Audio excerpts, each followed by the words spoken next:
Hello, today I'm talking about raised bed gardening. I'm Zorab and this is Byther Farm.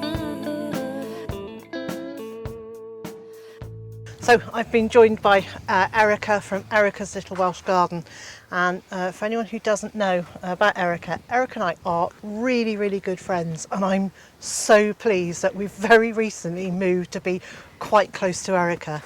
Now, that's not actually why we moved here, but it's been a jolly good bonus. Thank you for coming today. That is okay. Now, last year, or possibly the year before, Erica bought some raised beds for her garden, and you've made several videos about your raised bed gardens in the woodland garden and more recently inside your greenhouse. Yes. I have now bought these raised beds inspired by Erica, inspired by Mark over at Self-Sufficient Me in Australia, and I want to talk to you a little bit about the raised beds, and more to the point I want to talk to you about your experience with raised bed gardening. Yep. I decided to go for raised beds in my garden because I had a brand new garden that I'd never gardened in before, and I wanted to create some beds really quickly and build up the soil so I could actually plant in it straight away. I found it really successful to use those raised beds because I had the best pumpkin harvest that I've ever had before. This bed's looking really empty. It needs filling up. One of the things that I'm going to do to fill this is to take inspiration from Hugelkultur and put lots and lots of logs in the bottom of it, together with some organic matter, and then smaller logs and more organic matter and twigs and more organic matter, and top it with compost. And you had 2 or 3 ways of filling your raised beds, didn't you? So you didn't just do everything Hugelkultur. In the first 2 beds that I had, that I made when I started my garden off, I used a mixture of topsoil and worm castings from all over, the garden and stuff, and I'd had wormeries for about 10 years. So I kind of layered it up and then put some bought-in compost on the top. But when I came to work in my woodland garden, I had created a raised bed garden, using these overnight, and I had a lot of beds that needed to be filled. So I then decided to look into Hugelkultur. I'd seen a few people doing that, and I thought, wow, a brilliant idea, so I can fill these raised beds up really quickly and get them planted up as soon as possible. So when we filled our herb bed outside the front of our house in Monmouthshire, I did exactly that process. I don't think I did that right in hindsight, because the level dropped so dramatically so quickly, so I didn't pack it in enough. So lessons learnt for this site, and Erica has volunteered to help today. Yes. I've roped Erica in to help fill this today. I don't know that we'll get it all done today, but we're certainly going to start.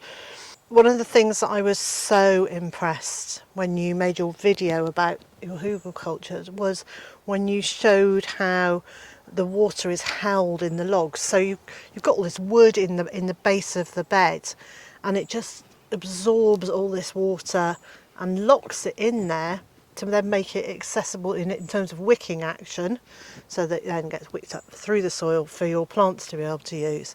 And you did a really good example of just how much water is held in a log. And then, so your beds are half this height, yes, aren't they? So you did your Hugelkultur layer, and then the beds that you filled up with almost a lasagna layers of topsoil and worm cast and things. Could you see a difference in how much moisture was held in those different beds? Yeah, it was quite hard to tell the difference between, because they were in totally different areas of the garden. The ones that I just put the lasagna kind of layers of topsoil and worm casting, that was in a very sunny position that got full sunlight all day, and I did need to water that quite a lot. Whereas the one that was just solely Hugelkultur, that was put up in the woodland garden, it was in shade quite a lot of the day. So it's hard to know, but also one thing that I learned was that when you are layering it, you need to make sure, like you said, that they are really close together, because there was a couple of air pockets, I think, in that Hugelkultur bed that didn't let it work as well as it could have done. Yeah, I just found that the top layer kind of drops down in between all the larger branches, and suddenly there were these big dips and almost like a crater appearing. Yes. And at that point, then suddenly it was drying out very quickly as well. Oh, you're probably wondering where I got this from. I know a lot of people spotted this in my last video, which was my 1 month tour of the veg garden. I promised I'd let you know. So there is a link in the video description to where I bought this bed in the UK. I've got to say, it wasn't the cheapest option ever. Cheapest is obviously something you can make free of charge. Hoping that this will prove bunny proof, and that's why I've bought such a deep bed, because I'm trying to raise plants up out of the reach of our rabbit population here. This is part of an ongoing experiment to see what is bunny proof and what isn't. So these are put together with lots of small nuts and bolts, and I've noticed there's a few of them I haven't done up quite tightly enough yet. You did yours up with, you used a screwdriver, didn't you? I did, yes. I've got a drill bit that goes over the nuts, and then you could just do that quite quickly, because there are a lot of nuts and bolts in this. Yes, I spotted one of those in the house today. I think that might be a good idea for me to come and tighten those up before we get too far in filling this. When I made my raised beds, I made sure I put a layer of cardboard at the bottom of the bed, and the reason for that was just because I was starting with 1 to half the height of these, and I was worried about some perennial weeds coming through. So in that end, I've put some cardboard because that's going over docks, which will work their way up through quite a deep layer of soil. At this end, I'm not worrying about it. There's just annual weeds at this end, and the volume of filling on top of that should keep those well at bay. So what we've got is a whole load of old bits of wood. Some of them have got nails in them, so we're going to be a bit careful about how those go in. And we can't just place them straight down because of the length of this bed and the depth of it. There are actually cross pieces supporting it, not only one a few inches from the top and across the bottom, but there are tension wires going across it as well. So these longer pieces we're going to feed in and through. That wasn't very elegant, but basically we just need to get some wood in, and then we'll get a layer of horse manure onto it. Our next task is just to start filling this up. Yep. So 1 wheel load of wood is going to cover not even a 2-inch layer at the bottom of this. I think this might take us quite some time, Erica. Yeah, I think we underestimated how much wood we'd need to do for each layer. Yeah, so we'll just keep going and we'll come back in a little while. When we wake, hear the birds and see the sun. Side by side our fears are done. All the good times just begun.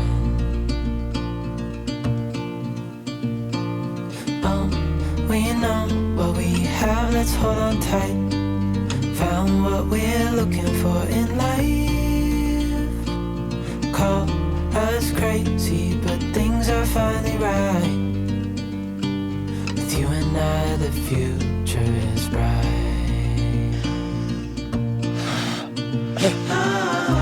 So halfway, we're just over halfway. It's certainly hard work. The sun's come out, it's got quite warm, and we were just pausing to talk about how deep we continue the layers of wood. I don't really have many small sticks to do that kind of Hugelkultur thing of it getting smaller and smaller pieces. So we're going to have to think a bit carefully.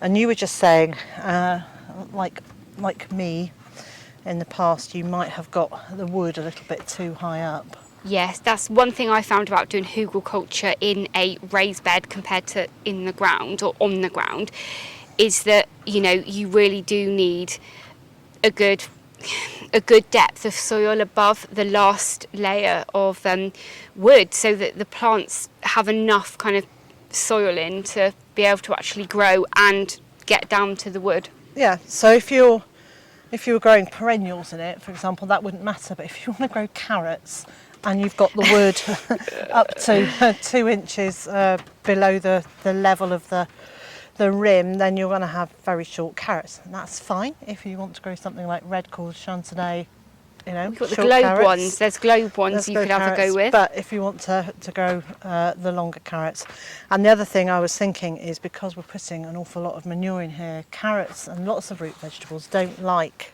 recently manured soil. So we need to think about whether that's manure that's gone on top of the soil or it's been incorporated in if you dig your beds.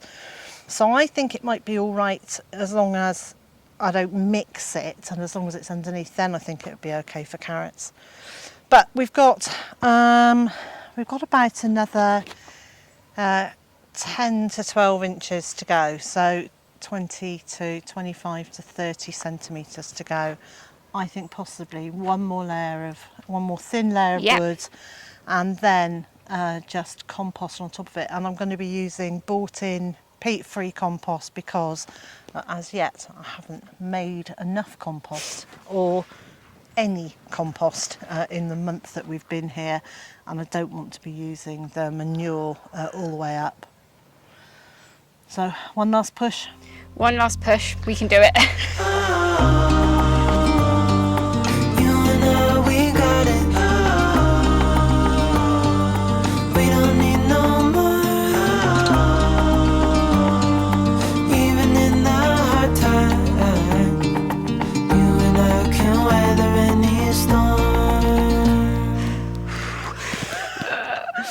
Almost speechless.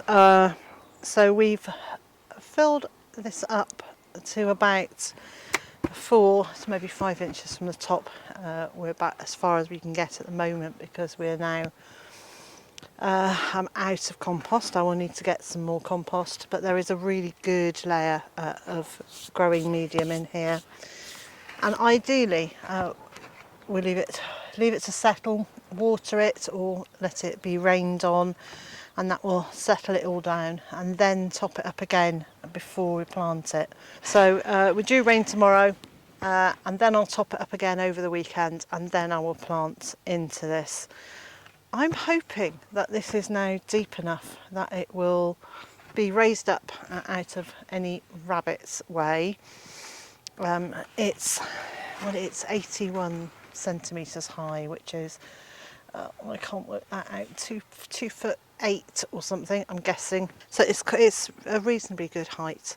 I'm hoping that if I'm planting in here, the rabbits will go somewhere else. So what I would recommend is that you have a really good gardening friend like Erica give you a hand with filling up a raised bed. It is quite hard work. I've earned my dinner tonight, I can tell you that. Erica, thank you so much. No problem. So if you haven't discovered Erica's channel yet, I will leave a link on the screen and in the video description. I do encourage you to go over and have a look.